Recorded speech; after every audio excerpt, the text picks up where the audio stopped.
February 3rd, 2023, a train carrying hazardous materials derails in East Palestine. Cars go off the track and up in flames. February 6th, thousands are forced to evacuate as the chemicals still left inside those train cars are released. The fiery inferno and the columns of thick black smoke seen up close in this new video from the NTSB investigation into the derailment.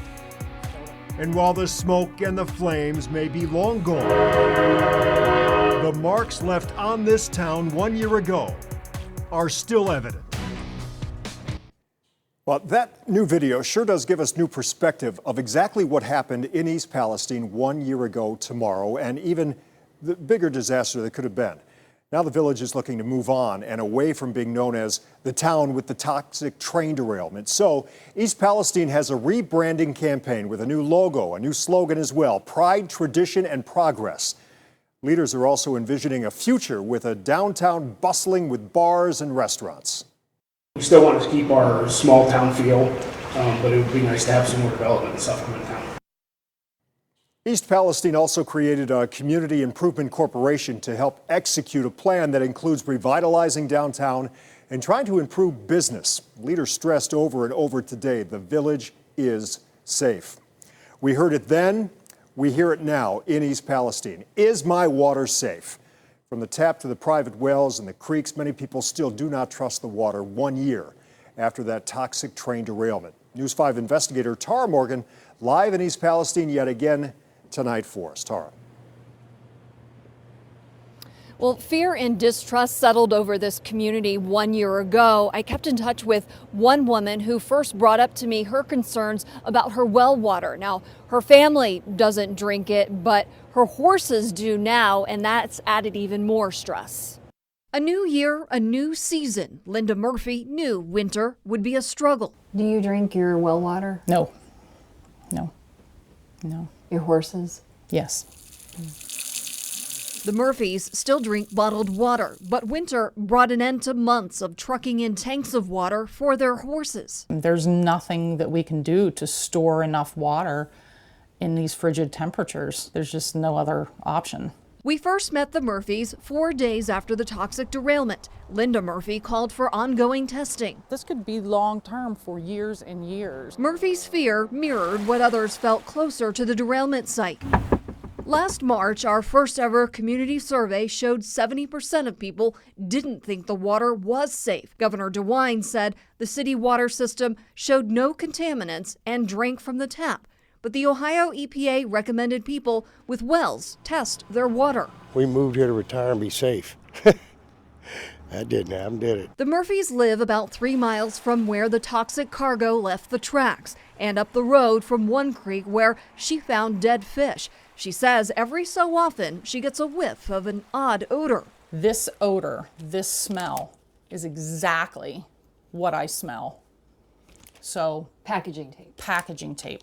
What are you still trying to get answers to? I don't think we're being told the truth on the amount of the contamination or the long-term effects that it's going to have on us in the future. A year later, Ohio EPA Director Ann Vogel says they're finding lube oil in the creeks, not vinyl chloride. 5 tankers carried the hazardous chemical, another 2 spilled oil. Incident Command decided to breach the cars and burn the toxins to avoid a catastrophic explosion. We don't see any chemical of concern that is at such levels that there would be a human health risk in the creeks. The Ohio EPA created a network of monitoring wells. Vogel says they'll know if contamination is leaching into groundwater. I want everybody to feel safe with their drinking water across the board. But Murphy isn't convinced through well testing her water is safe. I just feel that, these chemicals some of them will make their way eventually. And, is it going to make its way to us? Murphy doesn't want to sell, but she's given heavy consideration to uprooting from a life here for more than 2 decades. I'm losing security. I'm losing happiness. I'm losing patience. Now, the Ohio EPA says this will not be a long-term contaminated town, that they know exactly what was spilled and they know how to clean it up, and they'll continue monitoring the drinking water. Live in East Palestine, I'm News 5 investigator Tara Morgan. Tara, you've been keeping in touch with the people of East Palestine since day one, this whole time, finding answers to their questions. We know that you will stay on this and you will keep doing exactly that. Thank you so much. What Norfolk Southern's doing to make things right. Residents still worried about moving back home. The fire chief's reflection and push for change, and her story today about the ongoing concerns about the water. Tara's taken us back to East Palestine throughout the week as this 1 year mark approached. And you can see all of those stories as well as in-depth coverage from Scripps News in our special report, Derailed East Palestine 1 year later. It's streaming Saturday at 11 a.m. and 7 p.m. and Sunday at noon and 7:30 p.m. on Roku and Fire TV. Ohio Attorney General Dave Yost is squashing rumors the state's close to settling its lawsuit against Norfolk Southern.